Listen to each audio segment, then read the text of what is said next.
Are you experiencing trouble turning on your iPhone? Don't worry, we've got you covered. In this video, we'll walk you through some simple troubleshooting steps to help you get your iPhone up and running again. Let's dive in. Step 1. Perform the forced restart. If your iPhone shows no signs of physical or liquid damage, the issue may be due to a minor firmware crash. To resolve this, we'll perform a forced restart. Quickly press and release the volume up button. Quickly press and release the volume down button. Press and hold the side button for about 10 seconds. Release the side button when you see the Apple logo appear on the screen. Wait until your iPhone finishes the reboot process. In most cases, this procedure will fix the problem.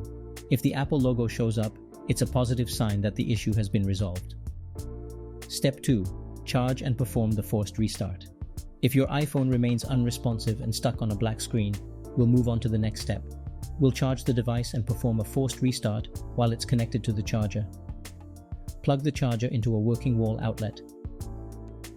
Connect your iPhone to the charger using the original cable. Leave your iPhone connected to the charger for at least 10 minutes. After that, perform the forced restart again while the iPhone is still connected to the charger. If this isn't a hardware issue, your iPhone should start booting up by now. If not, it's recommended to set up an appointment at the Genius Bar for further assistance.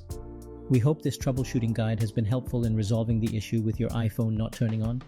Remember to support our channel by subscribing and enabling notifications for more helpful content. Thank you for watching.